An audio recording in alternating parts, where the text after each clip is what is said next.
Hello friends, good morning. നമ്മുടെ Kerala T V സീരിയലിലേക്ക് എല്ലാവർക്കും സ്വാഗതം. അങ്ങനെ രതീശനും കാദംബരിക്കും ഒരു ജോലിയൊക്കെ കൊടുത്ത് അവരെ വളരെയേറെ സ്നേഹത്തോടെ കരുതലോടെ കൂടെ നിർത്തി കല്യാണി.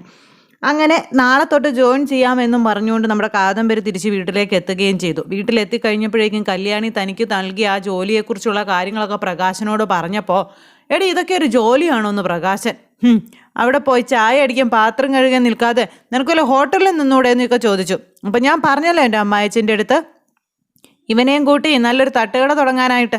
എന്തേ അങ്ങനെ നിങ്ങൾ തുടങ്ങിയാൽ പോലും ഇനി ഇവൾക്ക് വരാൻ പറ്റത്തില്ല എന്ന് പറഞ്ഞു. അപ്പം എങ്ങനെ വരാനാ, വരത്തില്ല.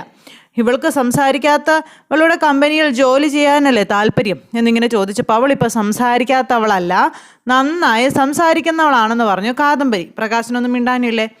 അതങ്ങോട്ട് ഉൾക്കൊള്ളാൻ അങ്ങോട്ട് അമ്മായച്ചന് പറ്റിയിട്ടില്ല അല്ല അമ്മായച്ച എന്ന് ചോദിച്ചപ്പോൾ എന്നും പറഞ്ഞ് നിൽക്കുന്നു. എന്തായാലും രണ്ടുപേരും കേൾക്കാൻ വേണ്ടി ഒരു കാര്യം പറയുക. കല്യാണി ആ കമ്പനിയിൽ പണിക്കാരിയായിട്ടാണ് അവിടേക്ക് പോകുന്നത്. അതിലൊരു തിരുത്തുണ്ട് രതിയേട്ടാ. ആദ്യം അവൾ അവിടെ പോകുന്നത് പാലുമായിട്ടാണെന്ന് പറഞ്ഞപ്പോൾ, അതെ അതെ അതെ, ക്യാൻറ്റീനിൽ അന്ന് ചായ ഇട്ട് കൊടുത്തിരുന്നത് നമ്മുടെ പശുക്കളുടെ പാല് കൊണ്ടായിരുന്നു എന്ന് പറഞ്ഞപ്പം, അതേ നമ്മുടെ പശുക്കളുടെ പാല് കൊണ്ട് ചായ ഉണ്ടാക്കാൻ അവൾ ക്യാൻറ്റീനിൽ പോയി. പിന്നെ അവൾ ക്യാൻറ്റീനിൽ ജോലിക്കാരിയായി. പിന്നെ അവിടുത്തെ പണക്കാരന് ചാക്കിട്ട് പിടിച്ചു.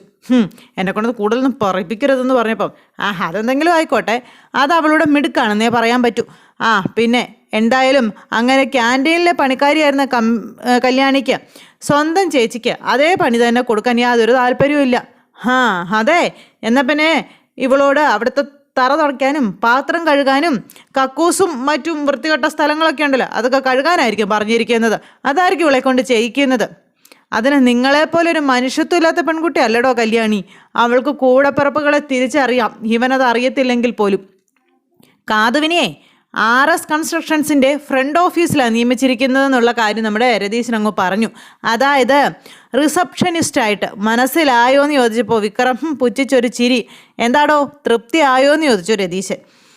ക്യാൻറ്റീനിലെ പണിക്കാരിയാണെന്ന് പറയാൻ ചമ്മലായിരിക്കും, അതുകൊണ്ട് വെറുതെ പറയുന്നതായിരിക്കും എന്ന് വിക്രം പറയുമ്പം, എടാ നീ നാളെ RS കൺസ്ട്രക്ഷൻസിലേക്ക് പോരെ, അപ്പം കാണാം റിസപ്ഷനിലിരിക്കുന്ന നിൻ്റെ ചേച്ചിയെ കേട്ടോ. അത് നീ നേരിട്ട് പോയിന്ന് കാണ്, എന്നിട്ട് കണ്ട് കാര്യങ്ങളൊക്കെ മനസ്സിലാക്കാനും പറഞ്ഞു രതീശൻ. അങ്ങനെ വിക്രത്തിൻ്റെ വായ അടപ്പിച്ചു. എടാ എൻ്റെ ഭാര്യയ്ക്ക് മാസശമ്പളം 15,000 രൂപയാണ്. അത് കുറച്ച് നാളുകൂടെ കഴിയുമ്പോൾ കൂട്ടിക്കിട്ടും. എന്ന് വെച്ചാലേ ഇനിയുള്ള കാലം ഞങ്ങൾക്ക് വലിയ കുഴപ്പങ്ങളൊന്നുമില്ലാതെ മുന്നോട്ട് പോകാമെന്നർത്ഥം. മനസ്സിലായോ? എന്തായാലും കിരൺ സാറ് കമ്പനി ഏറ്റെടുത്തതുകൊണ്ട് ആ കമ്പനി ഇനി ഒരു 10-50 കൊല്ലം ഒരു കുഴപ്പമില്ലാതെ മുന്നോട്ട് പോകുമെന്നുള്ള കാര്യം 100% ഉറപ്പാണ്. അങ്ങനെ വരുമ്പോൾ ഗവൺമെൻറ് ഉദ്യോഗസ്ഥരെ പോലെ ഞങ്ങൾക്ക് അവിടെ ജോലി ചെയ്തു പോവുകയും ചെയ്യാം. പിന്നെ കമ്പനി നന്നായിട്ട് സേവിച്ചാൽ സാലറി കൂട്ടി കിട്ടുകയും ചെയ്യും. എന്തായാലും ഞങ്ങൾ അങ്ങനെ അങ്ങ് ജീവിക്കാനാണ് തീരുമാനിച്ചിരിക്കുന്നത്. അന്നേരം നമ്മുടെ വിക്രത്തിനോട് കാദംബരി ചോദിച്ചു, നിനക്കും അന്തസ്സായിട്ട് ആ ഒരു ഇതിൽ ജീവിക്കാമായിരുന്നല്ലോ, നിന്റെ അഹങ്കാരം കൊണ്ട് നീ വേണ്ടെന്ന് വെച്ചതല്ലേ എന്ന് ചോദിച്ചപ്പോൾ, എടാ നിനക്കിനി ഒരേ വഴിയുള്ളൂ, കാശുള്ള വീട്ടിലെ പെൺപിള്ളേരെ വളച്ച് കുപ്പിയിലാക്കി അവരെ പറഞ്ഞു പറ്റിക്കണം. അതല്ലാതെ നിന്നെ കൊണ്ട് കൊള്ളില്ല. നിനക്ക് ലക്ഷങ്ങൾ ഉണ്ടാക്കാനേ അതേ ഒരു മാർഗ്ഗം ഉള്ളു കേട്ടോ എന്നും പറഞ്ഞുകൊണ്ട് ഇങ്ങനെ വിക്രത്തെ കളിയാക്കുക. അപ്പോഴേക്കും അമ്മമ്മ വന്നു. എന്താടാ എന്നും ചോദിച്ചു. ഇനിയിപ്പോൾ ഒരാളും കൂടെ ഉള്ളൂ ഇവിടെ കാര്യങ്ങളൊക്കെ അറിയാനായിട്ട്. അപ്പോൾ ക്യാൻറ്റീനിലെ പണി കിട്ടിയോടാ? പറയേണ്ട കാര്യം മോനോടും കൊച്ചുമോനോടും പറഞ്ഞിട്ടുണ്ട്. കാദംബരിക്ക് കിട്ടിയ ജോലി എന്താണെന്ന്. അതൊന്നും പറഞ്ഞിട്ട് അവരകത്തേക്ക് കയറിപ്പോയി കഴിഞ്ഞപ്പോഴേക്കും, എന്തോന്നാടാ ഈ പറയുന്നേ, എന്താടാ അവൾക്ക് കിട്ടിയ ജോലിയെന്ന് ചോദിച്ചപ്പോൾ, അവൾക്ക് അവിടെ റിസപ്ഷനിസ്റ്റായിട്ട് ജോലി കിട്ടിയെന്ന് പറഞ്ഞുകൊണ്ട് കളിയാക്കി പറയുമ്പോൾ, അവൾക്ക് അവിടെ അതെങ്കിലും കിട്ടി, ഒന്നും ഇല്ലല്ലോടാ എന്ന് അമ്മമ്മ. ഇത് കേട്ടപ്പോഴേക്കും അച്ഛൻ്റെയും മോൻ്റെയും മുഖം വളിച്ചങ്ങ് പിടിച്ചേക്കുക. അങ്ങനെ ആ ഒരു സംഭവം കഴിഞ്ഞു കേട്ടോ. അത് കഴിഞ്ഞതിന് ശേഷം പിന്നെ കാണിക്കുന്നത് മരുന്നൊക്കെ കൃത്യമായിട്ട് കഴിക്കണം, അതുപോലെ ആരോഗ്യം നോക്കണേ, പ്രഷറും ഷുഗറും ഒക്കെ ചെറുതായിട്ട് തുടങ്ങിയല്ലോ എന്നൊക്കെ പറഞ്ഞിട്ട് നമ്മുടെ രൂപ CS മെസ്സേജ് വിട്ടത് നോക്കി കലി കയറിയിരിക്കുക CS. ഭയങ്കര ദേഷ്യത്തിലാണ്. അങ്ങനെ ദേഷ്യം പിടിച്ചിരിക്കുന്ന അച്ഛൻ്റെ അടുത്തേക്കാണ് മകൻ വരുന്നത്. മകൻ വന്നപ്പോൾ ഈ മെസ്സേജിൻ്റെ കാര്യങ്ങൾ പറഞ്ഞു. അപ്പോൾ ആരാ അത് എന്ന് മകൻ ഇങ്ങനെ കളിയാക്കി ചോദിച്ചപ്പോൾ, എന്നെക്കുറിച്ച് കൃത്യമായിട്ട് നന്നായിട്ട് അറിയാവുന്ന ഒരാളാണ് മെസ്സേജ് അയക്കുന്നത്. അൺനോൺ നമ്പറാ, തിരിച്ച് വിളിക്കുമ്പം അങ്ങനെ നമ്പറേ നിലവിലില്ലെന്നാ പറയുന്നതെന്നുള്ള കാര്യമൊക്കെ പറയുകയാണ് CS. ഈ പ്രായത്തിൽ ഇനി എൻ്റെ അമ്മ തെറ്റിദ്ധാരണയൊക്കെ മാറി വരുമ്പോൾ അച്ഛൻ വീണ്ടും അമ്മയെ കുഴപ്പിക്കുമെന്ന് ചോദിച്ചപ്പം എടാ മോനെ നീ ഒന്ന് പോയേ, ഞാൻ നിന്റെ അമ്മയെ കണ്ട ത്രില്ലിലാടാ. അമ്മയെ കണ്ടെന്നോ? എവിടെ വെച്ചാച്ചാ? ആ കണ്ടടോ. എടാ മോനെ, കണ്ടു എന്ന് മാത്രമല്ല, കല്യാണി മോളി എനിക്ക് വാങ്ങിച്ചു തന്ന ഡ്രസ്സ് ഇട്ട് ഞാൻ അമ്പലത്തിലേക്ക് ചെന്നപ്പോൾ ഞാൻ കല്യാണി മോൾക്ക് വാങ്ങിച്ചു കൊടുത്ത പോലത്തെ ഒരു സാരി ഉടുത്ത് എടോ നിന്റെ അമ്മതേ എവിടെ വന്നിരിക്കുക. അപ്പോഴേക്കും നമ്മുടെ കിരൺ ഇങ്ങനെ അയ്യോ എന്നും പറഞ്ഞിങ്ങനെ നിൽക്കുക കേട്ടോ. അങ്ങനെ നിൽക്കുമ്പോൾ എടാ മോനെ, ഞാൻ മോൾക്ക് കൊടുത്ത സാരി ഉണ്ടല്ലോ, അത് രൂപയ്ക്ക് എങ്ങാനും കൊടുത്തായിരുന്നോ? അയ്യോ ഇല്ലച്ചാ, ഇല്ല കൊടുത്തില്ല. എടാ ഞാൻ വിളിച്ച് ചോദിച്ചപ്പോഴും കല്യാണി മോള് അങ്ങനെ തന്നെ എന്നോട് പറഞ്ഞത്. എന്തായാലും അതേ സാരി തന്നെയാ രൂപ ഉടുത്തോണ്ട് വന്നതെന്നുള്ള കാര്യം CS നേരം പറഞ്ഞു. എന്നാലും അതെങ്ങനെ സംഭവിച്ചു ഷെടാ എന്നൊക്കെ പറഞ്ഞുകൊണ്ട് നമ്മുടെ കിരൺ ഇങ്ങനെ നിൽക്കുമ്പം എടാ മോനെ എടാ നിൻ്റെ അമ്മയ്ക്ക് എന്നോട് തീരാത്ത ദേഷ്യം ഉണ്ട് ഇപ്പോഴും. ഞാൻ ഏറ്റവും കൂടുതൽ ഇഷ്ടപ്പെടുന്ന കളറാണ് ആ കളർ സാരി. അപ്പോൾ അവൾ അത് ഉടുത്തോണ്ട് വന്നു. അവൾക്ക് എന്നോട് അത്രത്തോളം ആ ഒരു മനപ്പൊരുത്തുണ്ടെന്നുള്ളതല്ലേടാ അതിൻ്റെ തെളിവെന്നൊക്കെ ചോദിച്ചപ്പം അതെ അതങ്ങനെ തന്നെയായിരിക്കും അച്ഛാ എന്ന് മകൻ. ഒരു കാര്യം ചെയ്താലോ, അയാളോട് പതുക്കെ എൻ്റെ കാര്യങ്ങൾ പറഞ്ഞാലോ എന്ന് CS ചോദിച്ചപ്പോൾ കല്യാണി അച്ഛനെക്കുറിച്ച് അവിടെ ചെന്ന് അമ്മയോട് സംസാരിക്കാറൊക്കെ ഉണ്ട്. പക്ഷേ ആ സമയത്തൊക്കെ കല്യാണി ഇറക്കി വിടാനുള്ള ദേഷ്യം അമ്മ കാണിക്കുന്നത്. ഓ അങ്ങനെയാണല്ലേ. അച്ഛാ വെറുതെ അമ്മയുടെ ദേഷ്യം കുറഞ്ഞു എന്നും പറഞ്ഞ് മുന്നിലേക്കൊന്നും ചെന്ന് കൊടുത്തേക്കരുത് കേട്ടോ, പിന്നെ വെറുതെ കരയേണ്ടി വരുവേ. അതുപോലെ അമ്മ അച്ഛനോട് സംസാരിക്കത്തുള്ളൂ എന്ന് പറഞ്ഞു മകൻ. അതൊക്കെ പോട്ടെ, ഏതായാലും എൻ്റെ പിറന്നാളിന് എല്ലാവരും എൻ്റെ വീട്ടിൽ കാണണമെന്നും അതും ഞാൻ തന്ന ഡ്രസ്സുണ്ടല്ലോ അതൊക്കെ ഇട്ട് വേണം എല്ലാവരും വരാനെന്നും അദ്ദേഹം പറഞ്ഞു. ഇത് കേട്ടപ്പോൾ നമ്മുടെ കിരണൊന്ന് ഞെട്ടി. വരാം എന്ന് പറഞ്ഞ് കല്യാണി മോളോട് പ്രത്യേകം പറയണം ആ സാരി തന്നെ ഉടുത്തു വരണമെന്നുള്ള കാര്യം. അച്ഛാ അവൾ ആ സാരി ഇപ്പോഴേ എടുത്ത് ഉടുക്കുകയും ചെയ്തു. എടാ അതെന്തൊരു പരിപാടിയാടാ, ഞാൻ ബർത്ത്ഡേക്ക് എടുത്ത് തന്നതല്ലേ, നേരത്തെ ഉടുത്തത് എന്തിനാണെന്ന് ചോദിച്ചപ്പം അല്ല അവൾ ഉടുത്ത് നോക്കിയായിരുന്നു എന്ന് പറഞ്ഞു. എടാ അതുകൊണ്ട് കുഴപ്പമൊന്നുമില്ലല്ലോ, ആ സാരി ഉടുത്ത് കല്യാണി മോൾ വന്ന് കഴിഞ്ഞാൽ എനിക്ക് ഉറപ്പിക്കാം മോൾ ആ സാരി മോളുടെ അമ്മായിയമ്മയ്ക്ക് കൊടുത്തിട്ടില്ല എന്ന്. അപ്പം അത് കേട്ടപ്പോൾ കിരൺ ഇങ്ങനെ സമ്മതിച്ചു. കൊച്ചു കള്ളൻ, അങ്ങനെ ഭാര്യയെ പതുക്കെ വശീകരിച്ചെടുക്കാനുള്ള ഉദ്ദേശമൊക്കെ ആണല്ലേ എന്നൊക്കെ ചോദിച്ചപ്പോൾ എടാ എൻ്റെ ഹൃദയത്തിലുണ്ടല്ലോ ഇപ്പോഴും ഒരേ ഒരാൾ മാത്രമേ ഉള്ളൂ മോനെ, അത് നിങ്ങളുടെ അമ്മയാ, മറ്റാരും ഇല്ലടാ എന്നൊക്കെ പറഞ്ഞുകൊണ്ട് ഇങ്ങനെ CS വീണ്ടും പറയണു. മരണത്തിനോടുകൂടി അല്ലാതെ എൻ്റെ മനസ്സിൽ നിന്നും നിൻ്റെ അമ്മയെ മായ്ച്ചു കളയാൻ ഈ ലോകത്തിൽ ഒരു ശക്തിക്കും കഴിയില്ലടാ മോനെ. നിനക്ക് കല്യാണിയെ മറക്കാൻ പറ്റുമോ? ആ സ്ഥാനത്ത് മറ്റാരെങ്കിലും കാണാൻ നിനക്ക് പറ്റുമോ എന്ന് ചോദിച്ചു. ആ സമയത്ത് അല്ലെങ്കിൽ നിൻ്റെ മനസ്സിൽ കല്യാണിയുടെ സ്ഥാനത്ത് വേറെ ആരെങ്കിലും കയറി കൂടുകൂടാ? അതില്ല. എന്നാലേ ഇതും അങ്ങനെ തന്നെയാണ്, ഇതും ഇല്ല കേട്ടോ എന്നും പറഞ്ഞ അച്ഛനും മോനും കൂടി ഇങ്ങനെ പറഞ്ഞ് നിൽക്കണം. ഈ സമയത്ത് കല്യാണി ഇങ്ങനെ റൂമിൽ കുഞ്ഞുവാവയുടെ അടുത്തിരിക്കുന്നു. ഈ സമയം നമ്മുടെ കിരൺ അങ്ങോട്ടേക്ക് ചെന്നു.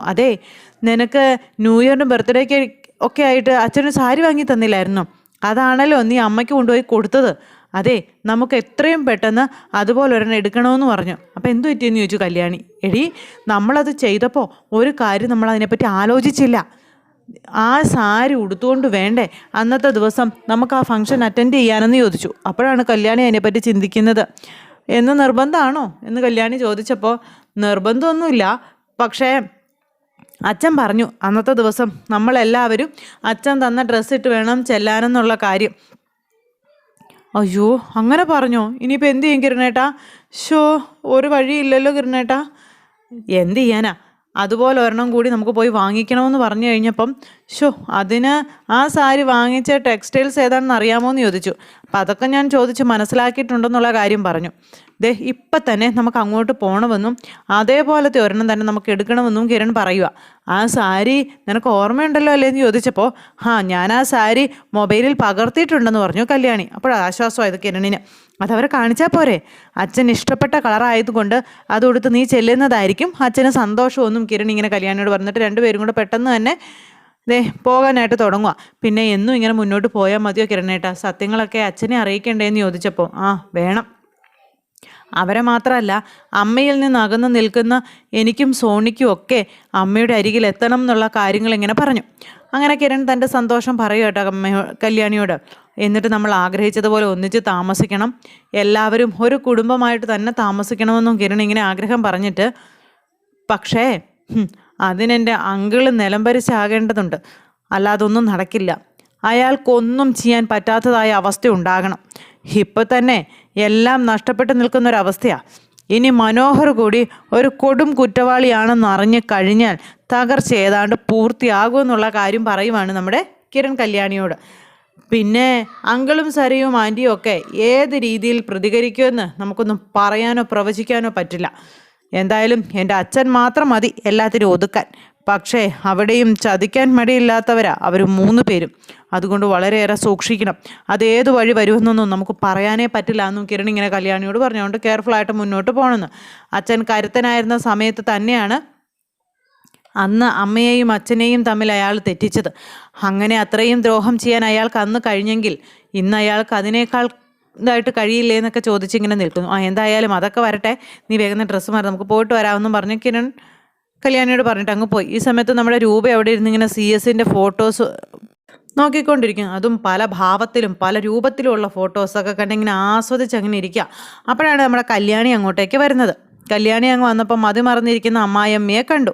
അങ്ങനെ കല്യാണി കുറേ നേരം അമ്മയെ നോക്കി നിന്നിട്ട് അടുത്തേക്ക് ചെന്നു. അമ്മേ, ഞാനൊരു പ്രതിസന്ധിയിലാണെന്ന് പറഞ്ഞു ചെന്ന്. അപ്പോൾ എന്താണെന്ന് ചോദിച്ചു. അതെ, തന്നത് തിരിച്ചു വാങ്ങിക്കുന്നത് എനിക്ക് ഇഷ്ടമല്ലമ്മേ, എങ്കിലും ഇവിടെ അത് വേണ്ടി വന്നിരിക്കുകയാണെന്ന് പറഞ്ഞപ്പോൾ എന്താണെന്ന് വെച്ചാൽ എൻ്റെ മോള് പറയാൻ പറഞ്ഞു. അച്ഛൻ്റെ പിറന്നാളാണല്ലോ, അന്നേ ദിവസം അച്ഛൻ തന്ന കോടി വസ്ത്രങ്ങൾ തന്നെ എല്ലാവരും ധരിച്ചുകൊണ്ട് വരണമെന്നാണ് അച്ഛൻ പറഞ്ഞിരിക്കുന്നത്.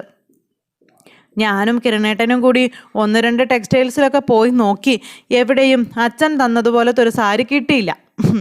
അതിനെന്താ മോളെ, ദേ ചന്ദ്രേട്ടൻ തന്ന സാരി ഞാൻ ഉടുത്തുകൊണ്ട് അമ്പലത്തിൽ പോയല്ലോ, ഇനിയിപ്പോൾ അത് മോൾക്ക് തന്നേക്കാം എന്ന് അമ്മ ഇങ്ങനെ പറഞ്ഞപ്പോൾ അമ്മയ്ക്ക് വിഷമമായോ എന്ന് ചോദിച്ചു കല്യാണി. അതെ, അമ്മയെ ഓർത്തോണ്ടായിരിക്കും അച്ഛൻ എനിക്ക് ആ സാരി വാങ്ങിച്ച് തന്നത്. അത് ഞാൻ തിരിച്ചു വാങ്ങിക്കാമെന്നൊക്കെ പറഞ്ഞാൽ അമ്മയ്ക്കത് മറ്റൊരാൾക്ക് കൊടുക്കാൻ ഇത്തിരി ബുദ്ധിമുട്ടായിരിക്കില്ലേ എന്ന് ചോദിച്ചപ്പം അങ്ങനെയൊന്നും ഇല്ല മോളെ, ദേ ഇനിയും മോൾക്കത് തിരിച്ചു തരാമല്ലോ എന്ന് രൂപ. അങ്ങനെ രൂപ ആ സാരി എടുത്തുകൊണ്ട് നമ്മുടെ കല്യാണിയുടെ കൈകളിലേക്ക് കൊടുത്തു. മോളിത് കൊണ്ടുപോയിക്കോളാൻ പറഞ്ഞു. പിന്നെ ഇപ്പോൾ അദ്ദേഹം തന്ന ഒരു സാരി പോലും എൻ്റെ കയ്യിലില്ല. അദ്ദേഹത്തിനോടുള്ള വെറുപ്പും വിദ്വേഷവും കൊണ്ട് അദ്ദേഹം തന്ന സാരിയൊക്കെ ഞാൻ കത്തിച്ച് കളഞ്ഞു. അല്ലെങ്കിൽ ഇപ്പോൾ ആ ഷെൽഫ് നിറയെ സാരി കണ്ടേനെ. അപ്പം അതൊന്നും സാരമില്ല, അച്ഛനെ അമ്മ സ്നേഹിക്കുന്നു എന്നറിഞ്ഞാൽ ഷെൽഫിൽ നിന്നല്ല ഈ വീട് മുഴുവൻ അച്ഛൻ സാരി കൊണ്ട് നിറയ്ക്കുമെന്ന് പറഞ്ഞു കല്യാണി. എന്ന് വെച്ചാലേ 10-25 വർഷത്തെ സ്നേഹം അച്ഛൻ ഇങ്ങനെ മനസ്സിൽ കൂട്ടി വെച്ചുകൊണ്ട് നടക്കുകയല്ലേ എന്നൊക്കെ ചോദിച്ചു. അതൊക്കെ കേട്ടപ്പോൾ രൂപയ്ക്കൊരു സന്തോഷം. ഇത് മോള് കൊണ്ടുപോയിക്കോളാൻ പറഞ്ഞ് കല്യാണിയുടെ കയ്യിലേക്ക് കൊടുത്തു. ബർത്ത്ഡേ എങ്ങനെ ആഘോഷിക്കാൻ പോകുന്നതെന്നൊക്കെ രൂപ ചോദിക്കുക.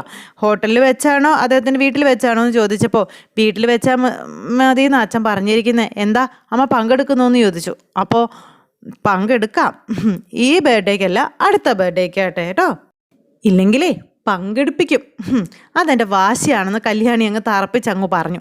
അങ്ങനെ അതും പറഞ്ഞ് അവർ സന്തോഷമായിട്ട് പിരിഞ്ഞു. എന്തായാലും കല്യാണി ആ സാരിയൊക്കെ മേടിച്ച് അമ്മയുടെ അടുത്ത് നിന്ന് ഇങ്ങ് പോന്നു. കല്യാണി പോയത് നോക്കി ഇങ്ങനെ നിൽക്കുവാണ് രൂപ. അപ്പോൾ അങ്ങനെ ആ ഒരു സംഭവം കഴിഞ്ഞു. ഇത് കഴിഞ്ഞതിന് ശേഷം പിന്നീട് ഇതേ നമ്മുടെ കല്യാണിയും അതുപോലെ ദീപയും കൂടി ഇങ്ങനെ റോട്ടിലൂടെ വരുമ്പോഴേക്കും ഒരു ആൾക്കൂട്ടം കണ്ടു. വേഗം ഒന്ന് വണ്ടി നിർത്തി. ദീപ ചോദിച്ചു, എന്താ മോളെ ഇവിടെ ഒരു ആൾക്കൂട്ടമെന്ന്. അപ്പോൾ എന്തോ അപകടം നടന്നാണെന്നാണ് തോന്നുന്നത്, നോക്കട്ടെ എന്ന് പറഞ്ഞുകൊണ്ട് കല്യാണി ഇങ്ങനെ അത് നോക്കാനായിട്ട് ചെല്ലുക. ഈ സമയത്ത് രാജപ്പൻ്റെ ഗുണ്ടകളെയും കൂട്ടി പ്രകാശനെ പട്ടിയെ തല്ലുന്നത് പോലെ തല്ലി ചതച്ച് കൊല്ലാക്കല കൊല്ലുക. ഇത് കണ്ടുകൊണ്ടാണ് കല്യാണിയൊക്കെ ചെല്ലുന്നത്. ഇത് കണ്ട് കല്യാണി അന്താളിച്ചിങ്ങനെ അവിടെ നിൽക്കുന്നിടത്ത് നിന്നിട്ട് നമ്മുടെ കഥ അവസാനിച്ചു. എന്തായാലും നടു റോട്ടിൽ പട്ടിയെ പോലെ നാട്ടുകാർ തല്ലി കൊല്ലാറാക്കിയ പ്രകാശന് രക്ഷകയായി കല്യാണി എത്തി. ഇനി കല്യാണി ആരാണെന്ന് അയാൾ അറിയാൻ പോകുന്നതേ ഉള്ളൂ. അപ്പോൾ അത്തരത്തിലുള്ള വിശേഷങ്ങളൊക്കെയായി കാണാം. എല്ലാവർക്കും നന്ദി.